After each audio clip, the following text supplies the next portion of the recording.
Hoje, nossa última aula sobre sistemas lineares. Nós vamos discutir alguns aspectos de sistemas lineares. Nenhuma grande novidade, nós estamos interessados em saber se um sistema de equações tem solução e, se tiver, a solução é única. Quantas soluções existem? Uma só ou infinitas? Hoje nós vamos resumir o que nós já sabemos sobre isso e ver 3 técnicas novas para decidir a mesma questão. Nós vamos aprender o que é a característica de uma matriz e como a característica da matriz do sistema nos ajuda a responder a pergunta. Nós vamos ver o teorema de Ruchet-Capelli, que também nos ajuda a responder a esta pergunta. E, por último, a regra de Cramer, que só funciona no caso de matrizes quadradas. O que nós sabemos até agora? Nós sabemos que quando alguém nos dá um sistema de equações lineares, nós devemos escalonar a matriz, usando aquelas operações elementares na matriz aumentada do sistema, até chegar à matriz escalonada.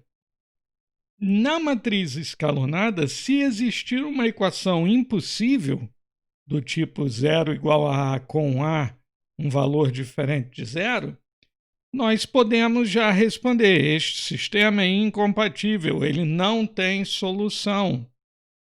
Caso não exista nenhuma equação impossível, o sistema vai ser compatível, ou seja, ele tem solução.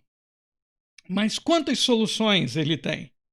Se o número de equações não nulas, ou seja, se o número de linhas não nulas na matriz escalonada for igual ao número de incógnitas, então o sistema tem uma única solução. É um sistema determinado. Se o número de equações não nulas, ou seja, linhas não nulas na matriz escalonada, for menor do que o número de incógnitas, então o sistema tem um número infinito de soluções. É um sistema indeterminado. Este sistema tem 3 incógnitas, x, y e z, mas aparece como coeficiente em algumas equações um valor k, que eu não sei qual é. Este valor k é um parâmetro do sistema.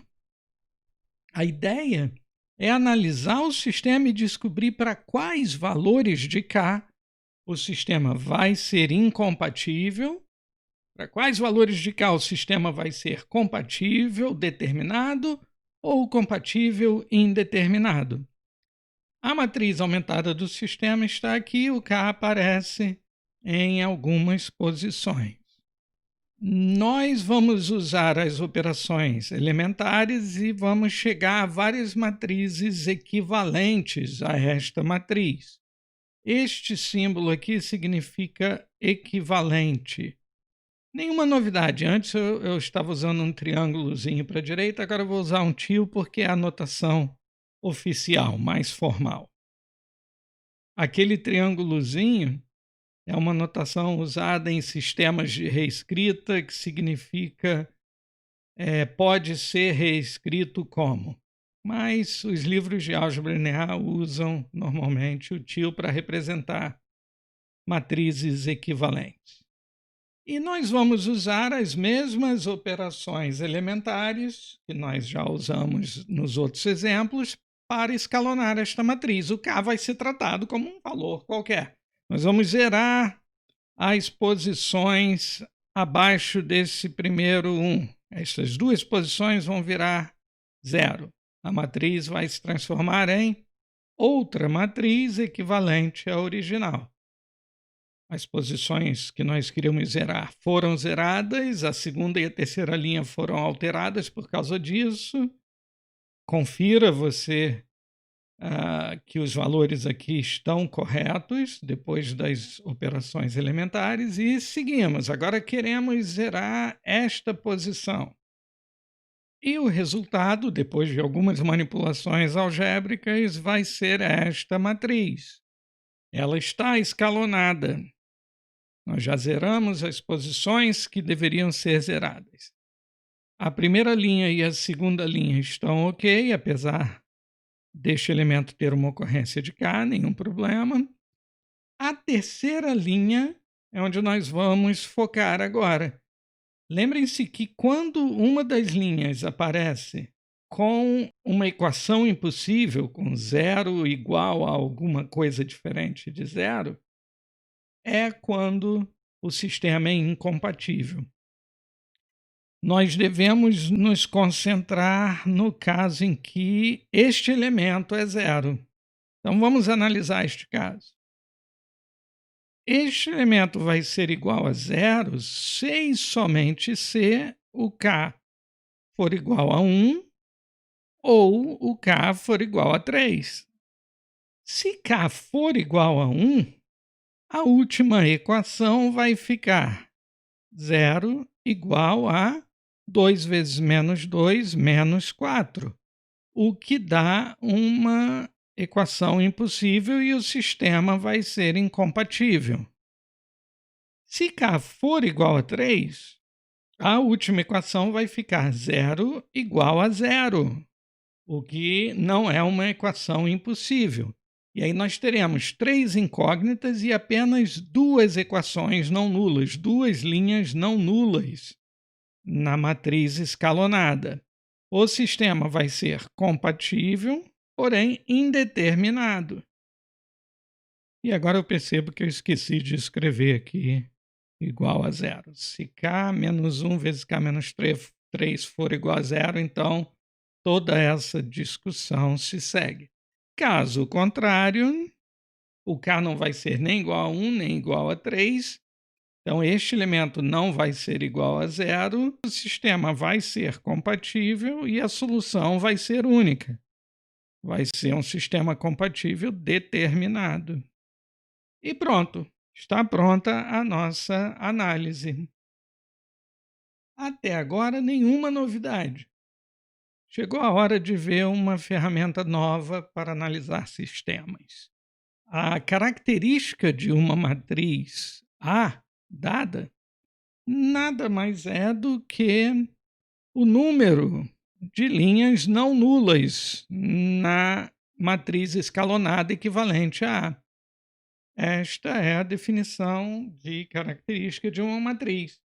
Vamos ver exemplos. Esta matriz A pode ser escalonada para esta matriz. Como A é 2 por 2, bastou zerar o elemento que estava nesta posição. A matriz escalonada não tem nenhuma linha nula. Então, a quantidade de linhas não nulas em A é 2. A característica de A é 2, o número de linhas não nulas. Outro exemplo, uma matriz A 3 por 3. Você deve fazer as contas e chegar à conclusão de que a matriz escalonada equivalente a A é esta aqui.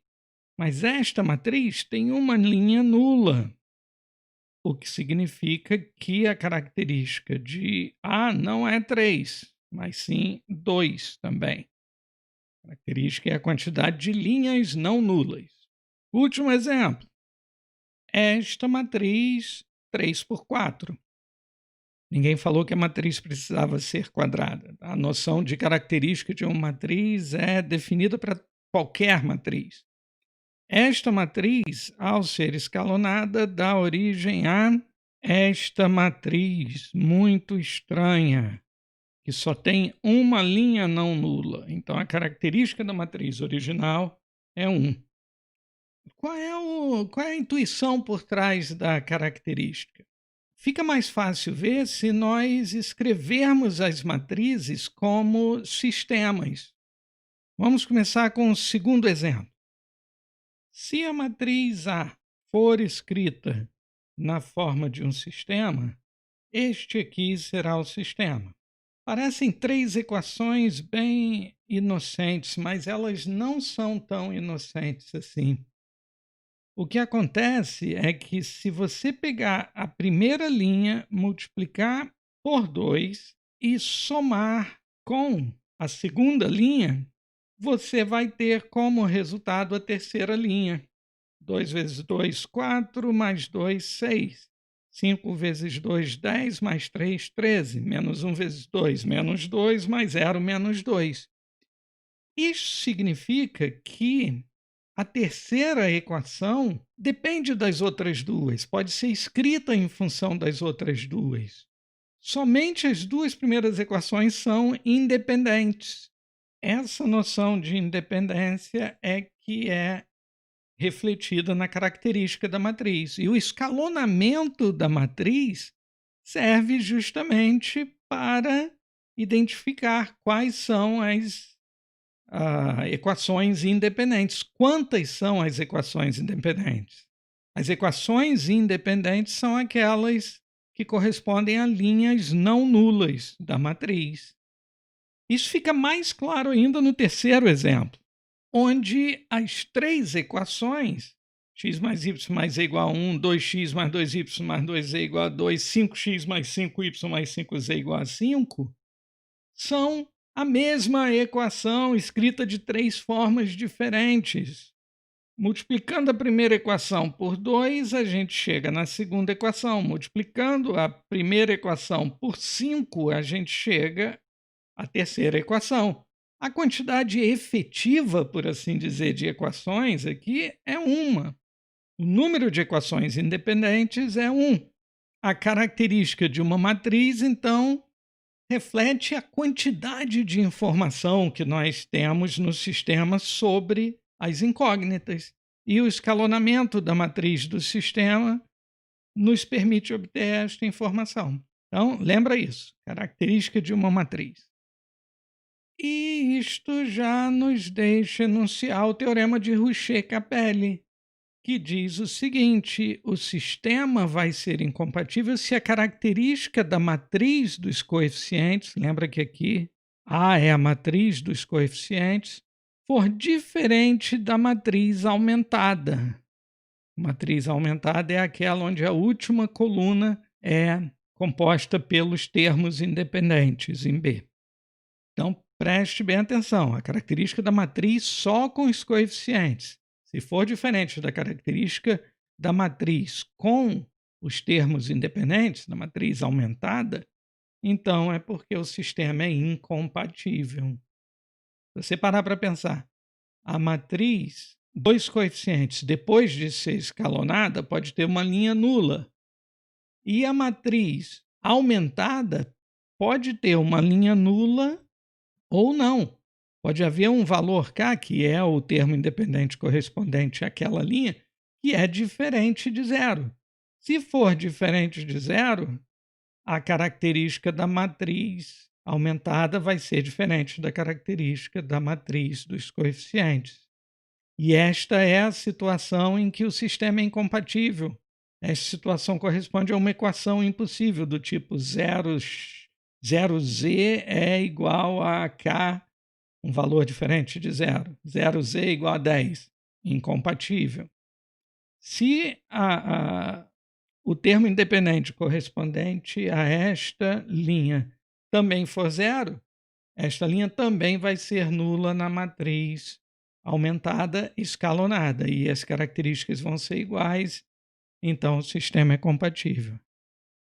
Se as características da matriz de coeficientes e da matriz aumentada forem iguais, então o sistema é compatível.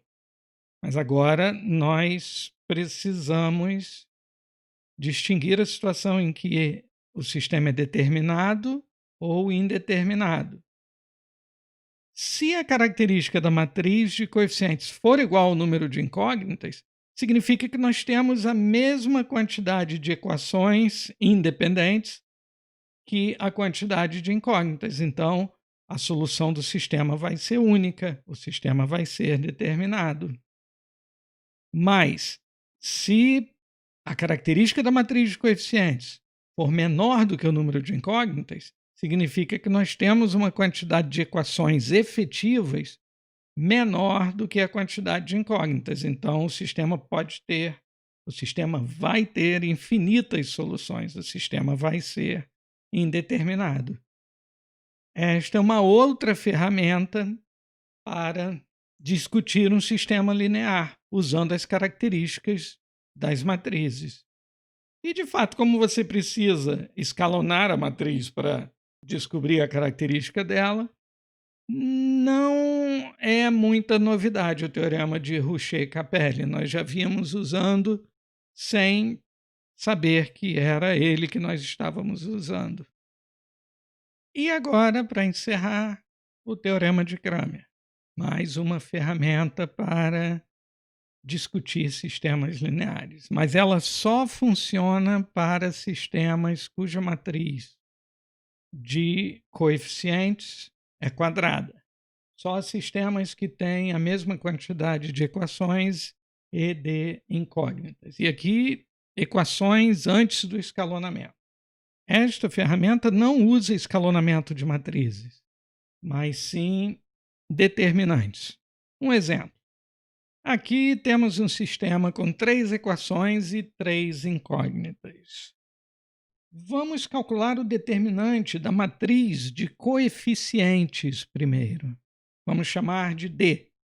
E aí você lembra que estas barras verticais significam determinante. Se isso fosse uma matriz, eu teria colchetes ou parênteses. Então, isto aqui é um determinante que é um número real. É um número real que você pode calcular usando a regra de Sarrus ou usando a definição, que vai ser igual a 2. E aí a primeira conclusão do teorema de Cramer. Se o determinante da matriz de coeficientes for diferente de zero, como acontece aqui, então o sistema vai ser compatível determinado, a solução vai ser única. E como calcular estas soluções? O valor de x vai ser esta fração, cujo denominador é o determinante que nós acabamos de calcular, o determinante da matriz de coeficientes.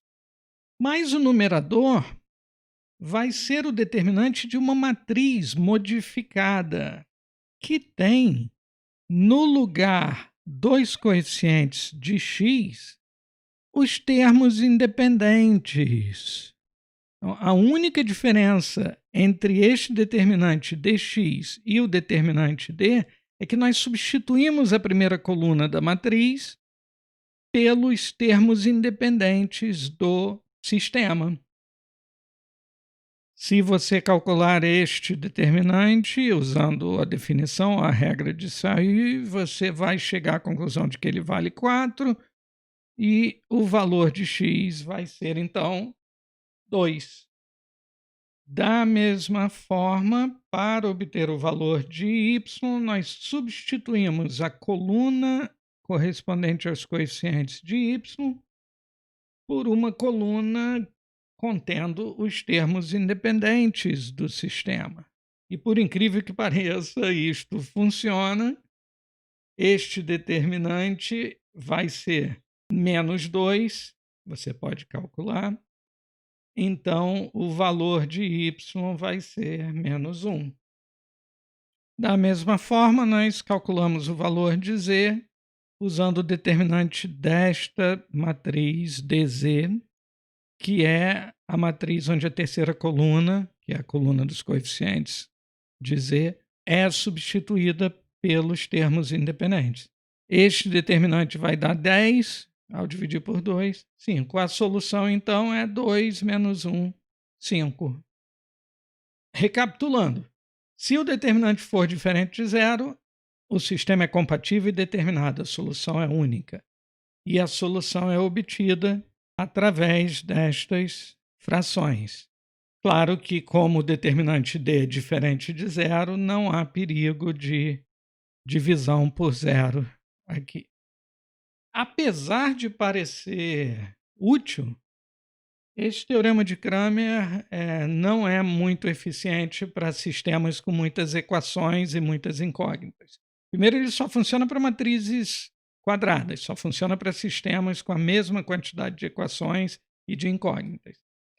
E Se o sistema for muito grande, a quantidade de determinantes a ser calculada vai ser muito grande, o tamanho dos determinantes vai ser muito grande, e nós já vimos que calcular determinantes não é algo tão eficiente assim. Na verdade, a maneira mais eficiente para calcular determinantes é usando, você lembra? Usando escalonamento de matrizes, transformando a matriz cujos determinantes nós queremos calcular em uma matriz triangular. Mas se for para usar escalonamento de matriz, a gente usa o teorema de Rouchet-Capelli e escalona as matrizes, calcula as características das matrizes, sem colocar determinantes no jogo. Mas está aí o teorema de Cramer, que tem interesse teórico, pelo menos. Vamos discutir este sistema usando o teorema de Cramer. Este sistema tem um parâmetro A, em função de cujo valor nós vamos discutir a existência ou não existência de soluções, a quantidade de soluções. Segundo Cramer, a primeira coisa que nós temos que fazer é calcular o determinante da matriz de coeficientes. E o A entra neste cálculo como qualquer outro valor. Este determinante vai nos dizer se o sistema é compatível ou não. Este determinante, como é uma matriz 2 por 2, é fácil de escrever. A ao quadrado menos 8A, que também pode ser escrito como A vezes A menos 8. E nós temos, pelo teorema de Cramer, que se D for diferente de zero, então o sistema é compatível. E quando que D vai ser diferente de zero? Quando A for diferente de zero e A for diferente de 8. Porque se A for zero, o determinante é zero. Se A for 8, o determinante também é zero. Então, para estes dois valores, o sistema é compatível e determinado. Como exercício, você pode calcular os valores de x e de y usando os outros determinantes. Você vai pegar os termos independentes, colocar no lugar da primeira coluna, calcular o determinante para descobrir o valor de x. Vai ser o determinante dessa matriz dx sobre o determinante D. Tudo vai ser em função de A, claro. Não vão aparecer números como resultado, mas sim expressões envolvendo A. A mesma coisa para Y, fica como exercício. Se D for igual a zero, então é porque A igual a zero ou A igual a 8. Vamos analisar um caso de cada vez. Se A for igual a zero, o sistema vai se resumir a zero igual a zero na primeira equação, porque o A multiplica tanto a parcela do x quanto a parcela do y. E embaixo teremos 4x igual a 12, o que vai nos dar x igual a 3 e o y livre. O y pode assumir qualquer valor. Não existe nenhuma restrição. Aqui nós temos um exemplo de um sistema que tem só uma equação efetiva. O sistema vai ser, então, compatível indeterminado. E no caso A igual a 8, como vai ficar o sistema? Se A for igual a 8, o sistema fica este aqui. Se você escalonar a matriz que corresponde a este sistema, você vai chegar a uma matriz escalonada que corresponde a este sistema. 4x mais 8y igual a 12 e 0 igual a menos 24. Você vai ter uma situação em que o sistema é incompatível, porque a última equação é impossível. Então, pronto. Fazendo a análise segundo Cramer, se A for diferente destes dois valores, o sistema vai ser compatível e determinado. E somos até capazes de calcular os valores de x e de y em função do A. Se A for igual a zero, o sistema é compatível indeterminado, ele vai ter infinitas soluções, e se A for igual a 8, o sistema vai ser incompatível. Pronto. Com isso, nós encerramos a última aula sobre sistemas lineares e você já pode fazer todos os exercícios da aula 7 do PDF linkado na descrição. Bom trabalho para você, divirta-se e até o próximo vídeo.